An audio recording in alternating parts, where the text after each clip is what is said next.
A medida en que descendemos hacia los niveles más profundos de este iceberg, nos encontraremos con temas cada vez más incómodos y perturbadores. Hoy continuaremos espiando los secretos que se ocultan tras el velo de Isis. Hoy continuaremos el nivel 6. Bienvenidos y prepárense para ser testigos del oculto.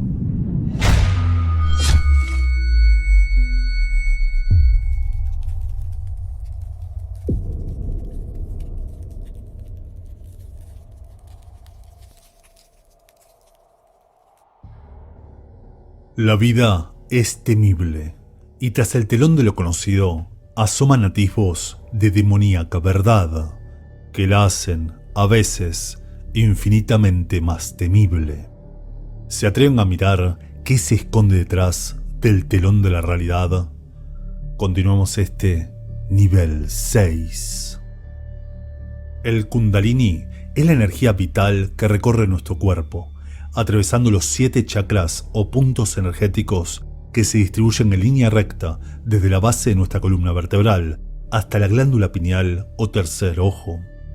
Un concepto muy interesante que, pese a asociarse al hinduismo, fue desarrollado por muchas culturas alrededor del mundo, como los chinos, que lo conocen como el Ki, o los egipcios, que lo nombran curiosamente Ka. Una energía que fluye enroscándose por nuestra columna vertebral como una serpiente, similar a la vara de Esculapio, el símbolo de la medicina. Y es que si todos somos energía, controlar el Kundalini por medio de la meditación sana la mente y por tanto el cuerpo. Según la cultura germánica, todos tenemos un doppelganger, o un gemelo malvado, un doble al que no debemos cruzar, ya que el solo verlo es augurio de muerte. Solo uno de los dos puede existir en esta realidad. Ahora la pregunta sería, ¿quién de los dos es el gemelo malvado? Cuando las sondas SOHO y TRACE visitaron el Sol, descubrieron algo que dejó desconcertados a los científicos. Mientras la temperatura de la corona superaba los millones de grados centígrados, la superficie del Sol alcanzaba apenas los 5500 grados. Un montón para nosotros, pero casi nada en comparación con la corona, generando así la paradoja del Sol frío.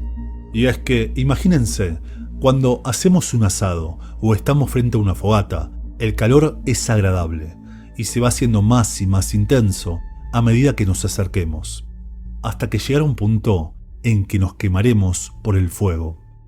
En este caso, el Sol funciona al revés.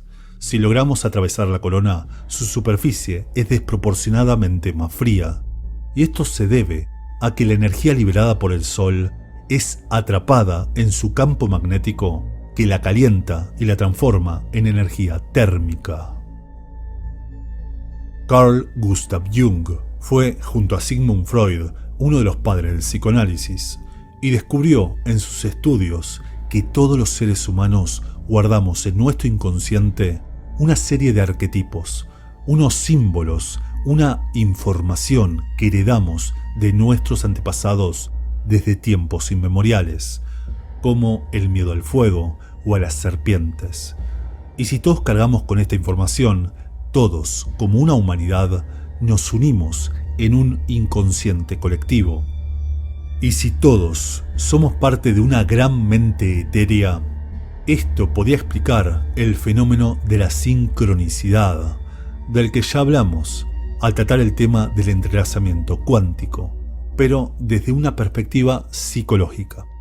Y es que esa sincronicidad, esa unión entre las mentes, ese entrelazamiento, hace que, de forma inexplicable, cuando estás pensando en alguien, inconscientemente agarrás el celular y descubrís que en ese instante te llega un mensaje de esa persona, como si estuviesen conectados, sincronizados o entrelazados.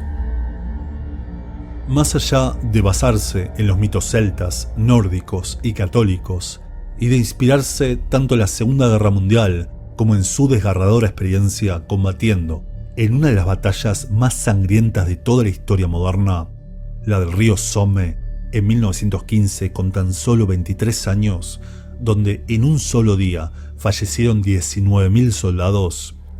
Hay quien dice que Tolkien, para desarrollar El Señor de los Anillos y toda la mitología de la Tierra Media, se habría inspirado en antiguos documentos que describirían la historia y mitología de pueblos antediluvianos, es decir, de hace más de 12.000 años, que habría descubierto en la biblioteca de Oxford durante sus estudios en filología. Documentos que no solo nos hablan de un pasado olvidado de nuestra historia, sino de la convivencia y lucha entre diferentes tipos de humanidades. De algunas ya hablamos, como los Neandertal, aunque lógicamente sean más antiguos. Pero quizá algún grupo de ellos sí lograse sobrevivir, evolucionar y alcanzar un periodo histórico reciente. ¿Quién sabe? Como también tenemos al Homo floresiensis, conocido también como el Hobbit, un prototipo de humano que habitó Indonesia hasta justamente 12.000 años atrás. Seres pequeños, de menos de 1 metro, con un cerebro de tamaño de una naranja, pero curiosamente muy desarrollado, un ser muy inteligente, similar justamente a los hobbits de la mitología de Tolkien. Por otro lado, quizá en un pasado remoto la magia era más común, por la conexión que el humano antiguo tenía con nuestro planeta y su evolución espiritual, dominando conceptos de los que ya hablamos como el secreto, la geomancia y el curso de la energía sobre las líneas ley. Como no, el reciente mencionado Kundalini, una magia que de a poco se fue perdiendo, gracias quizá al accionar de la Inquisición. Quizá realmente los mitos de Tolkien nos cuentan una historia olvidada, anterior al gran diluvio. En la mayoría de mitologías, la historia de sus avatares o mesías como Jesús es similar. Nacen de una madre virgen, como Mitra, dios persa, hijo de Aiti, la madre virgen de todos los dioses de su mitología, o nacen de la unión entre el dios principal del panteón y una madre mortal, como Dioniso, que nació de la unión de Zeus y la mortal Selene. Avatares que viven, mueren y resucitan, como nuevamente Dioniso, quien incluso vivió un martirio similar a Jesús, o como Osiris, quien muere y revive en el tercer día. De hecho, la imagen de María y el niño está basada justamente en la de Isis, amamantando a Horus. Todos, además, representan al sol invicto.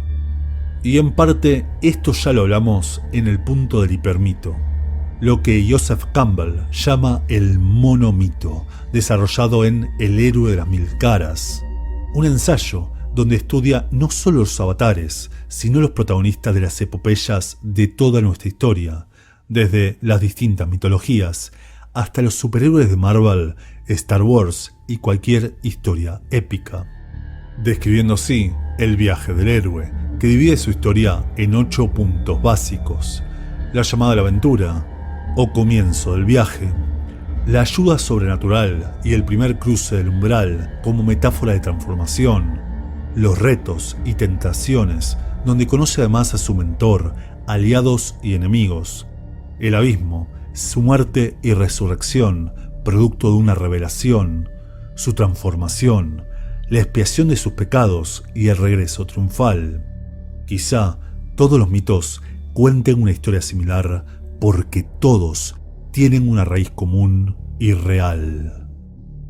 El jardín del Edén es descrito como un lugar paradisíaco, donde Dios crea al hombre y a todos los seres vivos, repleto de árboles que daban cobijo y alimento, donde no había hambre, dolor ni frío, algo similar a como hoy en día cuidamos las plantas en un invernadero, asegurando que la temperatura y humedad sean adecuadas, protegiéndolos de la helada y usando tierra de calidad, compost y sustrato para mejorar sus nutrientes, y regándolas regularmente. O también cómo cuidamos el ganado, aquellos que lo hacen a conciencia, claro, cuidándolo que no le falte agua ni comida, que tengan donde pastorear y una cerca que prevenga que escapen y los cuiden de depredadores. Lo mismo que quizá algún día fue el jardín del Edén, una bioesfera creada por aquellos dioses llegados del cielo donde realizaron ingeniería genética creando el ser humano. En el Apocalipsis se nos habla de los 144.000 que serían salvados por Dios durante el fin del mundo. Considerando que actualmente somos 8.000 millones de personas y que los 144.000 no estarían ni cerca del 1% de la población mundial, quizá el rapto ya ocurrió y nosotros, los que nos quedamos atrás, podríamos estar viviendo tiempos apocalípticos alejados del refugio de Dios y jamás lo sabríamos. ¿Qué características consideramos para entender que algo está vivo?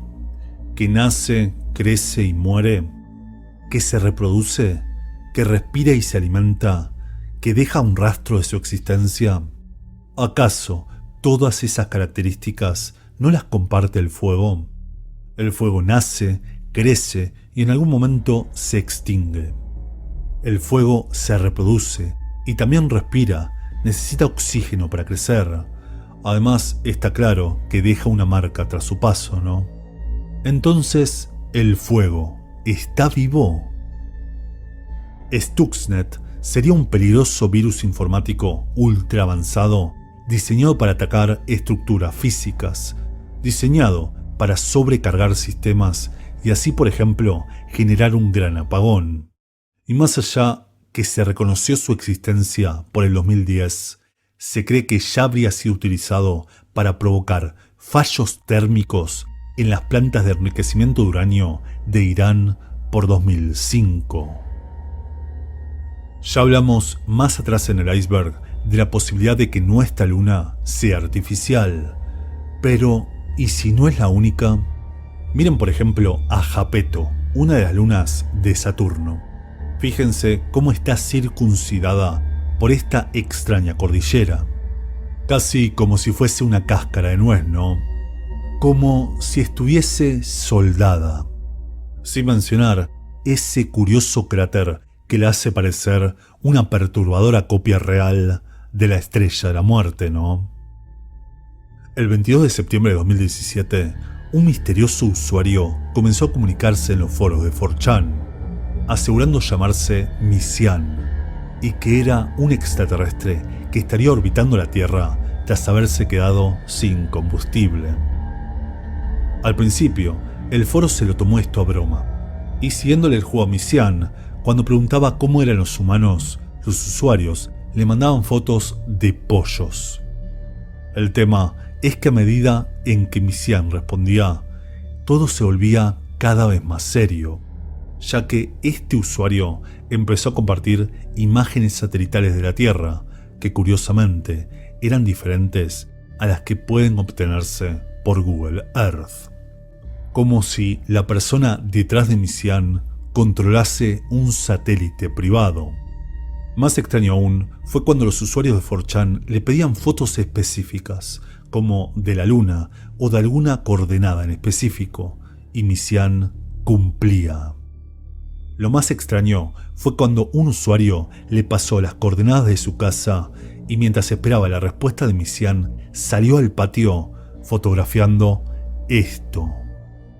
¿Habrá sido Misian realmente un extraterrestre? El Aswang es un ser demoníaco del folclore filipino, un ser cambiante, mezcla de brujo, demonio y animal, que habitaría a lo largo del archipiélago índico. Lo curioso es que durante la guerra de Vietnam, varios soldados estadounidenses reportaron el avistamiento de la mujer alada, un ser vampírico, oscuro como la noche, con enormes alas que volaba emitiendo un resplandor fulgurante. ¿Será real el mito de las Bang? Los Vex, según la leyenda, son niños que se acercan en silencio, a veces cruzando la calle, otras golpeando la puerta de tu casa. Suelen pedir ayuda, usar el teléfono o simplemente piden un vaso de agua. Niños que, bajo una falsa inocencia, emanan un aura oscura y perturbadora, como si fuesen espíritus malignos. Una sospecha que se confirma al verlos a los ojos y descubrir que no tienen iris. Sus ojos son completamente negros, como si no tuviesen alma. El experimento de Ganzfeld sería un método para probar la percepción extrasensorial humana. El usuario sería aislado en un tanque de alta flotabilidad, quedaría a oscuras y escuchando un ruido blanco, provocando una apertura de la mente a fenómenos parapsicológicos como la telepatía o la visión remota. Un experimento que conocimos por ejemplo en Stranger Things, y al igual que en la novela, podría causar daños colaterales, como la histeria o la locura, y por eso se habrían dejado de realizar estos experimentos. Miren esto, un pozo que se sumerge en las entrañas de la Tierra, cubierto a medias por una compuerta metálica. ¿Lo ven? Y no es la única. Fíjense esta otra entrada. Y si quieren algo completamente artificial, miren este techo tubular que ingresa en la montaña y del que hasta podríamos distinguir la fachada de la construcción, unas columnas y hasta una puerta. ¿Lo ven? ¿Qué es esto? ¿Qué son estas entradas secretas que se ocultan en la Antártida? Así llegamos al final de la segunda parte, el nivel 6 de este iceberg, pero aún nos queda mucho misterio más que se ocultan detrás del velo de Isis. Muchas gracias por su atención y nos vemos en el siguiente.